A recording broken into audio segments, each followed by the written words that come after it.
Love Ki Ghanti 1. You Can't Decide When It Rings. Written by Mr. Deepak Satya. Chapter 27. When You Need Only Friends Are Useful. It was 3 o'clock in the morning when Raju woke up due to Su. As momentarily as he woke up, he realized that he was dreaming of Babita again. When he checked the time on his mobile, he also saw the date. That date was the 4th of December 2013. Brother December has come, but his dreams are still coming. Have I fallen in love with her like Ajay Devgan of Dalwale?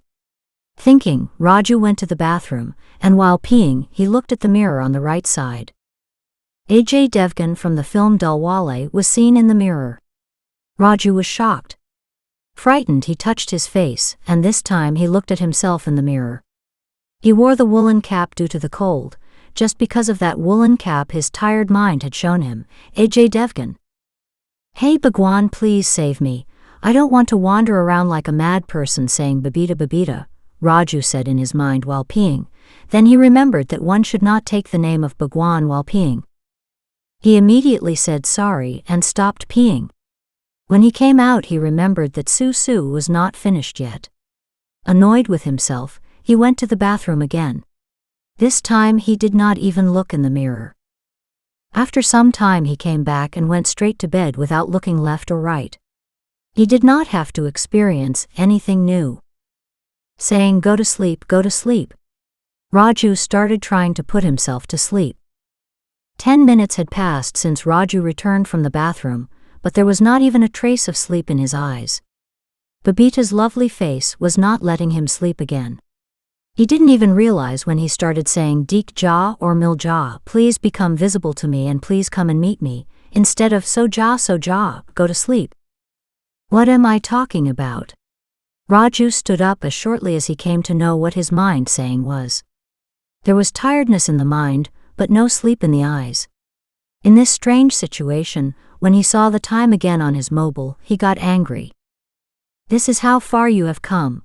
Cursing time, Raju muttered to himself, as there was still time for the alarm to go off. Raju lay down again. He turned and faced the only window in the room. Hey man, who will close the window? That's why I'm feeling cold. Understanding the reason behind untimely Susus, Raju said in his mind, but he did not get up and close the window. Raju lay looking towards the window that remained open, and started waiting for morning. It was because of this window that cold winds entered his room without permission, and Raju's body was forced to produce excess Su untimely. Due to this compulsion, his nervous system had forced him to wake up untimely, so that his body remained healthy. At about 3:45, Raju had just started falling asleep when he heard some strange sounds. He woke up and saw from the window that 2 men were trying to cross the boundary wall of his house. Thinking that he was a thief, Raju was about to shout when he saw the faces of those men.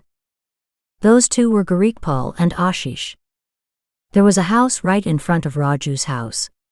The old man of that family was very afraid of thieves, so they used to switch on the bulb outside their house every night. In the light of the same bulb, Raju saw that both his close friends were drunk and trying hard to enter inside by crossing the boundary wall of his house. Within no time Gurikpal came inside the house and started hiding behind the stairs in the veranda which were the way to the terrace. In a hushed tone, Ashish was asking for help from Gurikpal. Raju thought that his friends had come to play some mischief with him. These donkeys will spoil the sleep of Maji and Pitaji. Saying this in anger, Raju immediately started going out with silent steps. Raju opened the door very slowly, so as not to disturb the sleep of the parents. By the time he reached outside, Ashish had also come inside. As momentarily as Ashish saw Raju, he signaled him to remain silent. On looking closely, Raju saw that both Ashish and Gurikpal were very scared and drenched in sweat. Ashish ran away and hid with Gurikpal, but Raju started inspecting the locality by hiding behind the flower pot kept on the boundary wall of his house. The locality of about 20 houses was lying asleep. The lights were on only outside 1 or 2 of the houses, so there was darkness almost everywhere. Then Raju saw an expensive bike about 300 meters away from his house, which had collided with a government electricity pole. He understood why his friends were hiding. The next moment, a group of bikers entered the locality to change Raju's understanding. All of them are rich and all have expensive bikes. Hey, come out, you rascals, you raise your hands on the child, come out and meet your father now. One of the bikers shouted. Raju started looking very carefully at the person who was shouting. He felt as if he knew him. Is this SMS? Hey, it is SMS. Those words came out of Raju's mouth due to nervousness.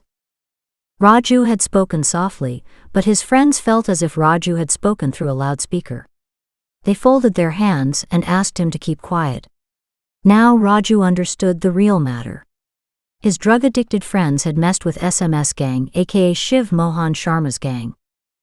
SMS gang was both famous and disreputable in Dehradun. There were many stories prevalent in society about this only biker gang of Dehradun. Raju did not know their reality, but he definitely knew that both his friends had bought expensive sports bikes to join this gang.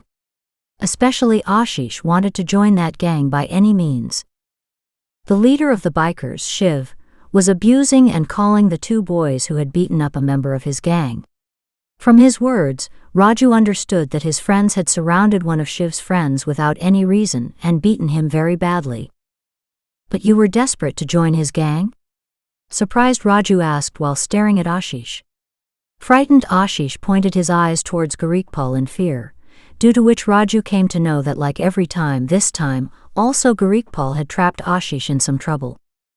On the other hand, Shiv became very keen and started abusing more loudly, hearing that the people of the locality started waking up. The rest of the bikers advised Shiv to move away, and also started pushing him gently. Shiv became silent, but he was in no mood to go.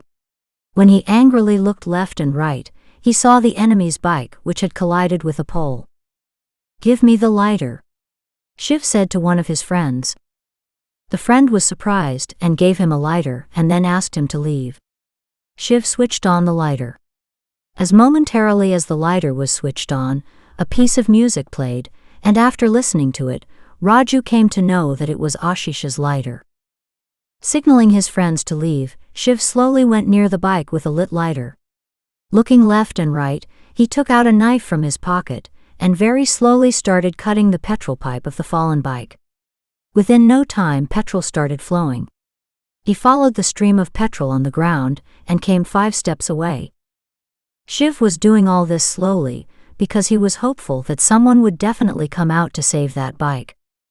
He is going to burn your bike. It came out slowly for the 4th time from the mouth of a frightened Raju. Both of them had listened again, but they loved their lives more than the bike. Come on, brother, said a young biker. As momentarily as these words reached Shiva's ears, he threw the lighter on the ground. Raju saw a filmy scene with his own eyes. The lighter fell in slow motion on the stream of petrol flowing on the ground. Immediately, the ground caught fire.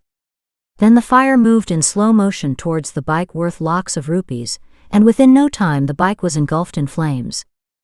There is no explosion like in the movies, came out of Raju's mouth. When Raju was thinking about the reason for the filmy scene not being completed, the resident of the locality, who had woken up after seeing the burning bike, started making noises. Hearing the noise, other people also woke up and started coming out. As shortly as they saw something burning in the locality, they would run away to wake up their family members. Gradually, the whole neighborhood woke up. Even before the morning, there was chaos in Raju's locality because of his friends. Raju immediately took his friends to the terrace. Raju, hiding both of them behind the water tank, started quickly going inside the house when he realized that his parents were coming.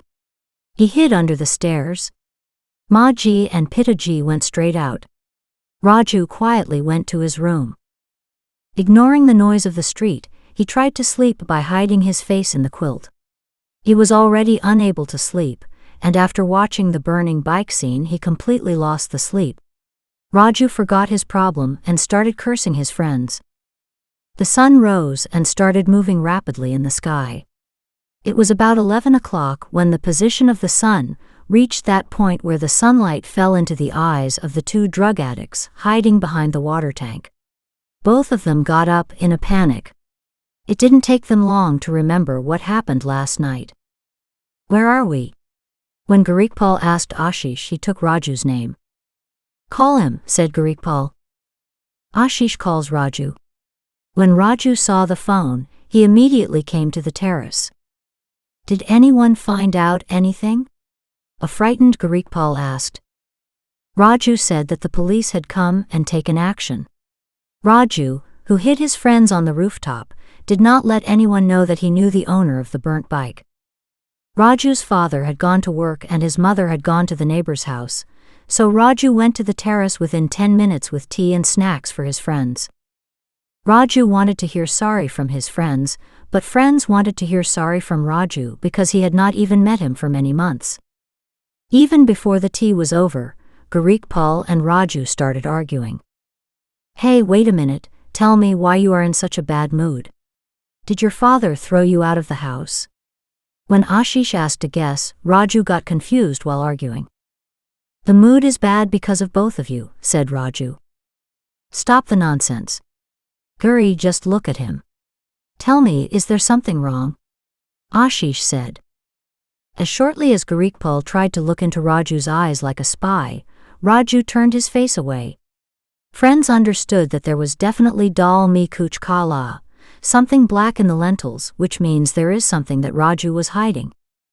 Within a few minutes, the friends made Raju reveal all his secrets. After narrating his sad story, Raju expected sympathy from his friends, but both of them started making fun of him. "If you stay away from true friends, you will keep crying like this," Ashish said while showing the mirror to Raju. Hearing so, saddened Raju also felt embarrassed. He again apologized to his friends. "Leave it, whatever's done is done. Remember, only true friends come in handy in times of trouble. Let's meet in the evening and let's set up your life," Gurikpal said seriously and left. Ashish did not understand anything. But he also followed Gurikpal, waving his hand as per his advice. Did I do the job of a true friend, or did he do it? Saying this in his mind, Raju remained standing on the terrace for some time.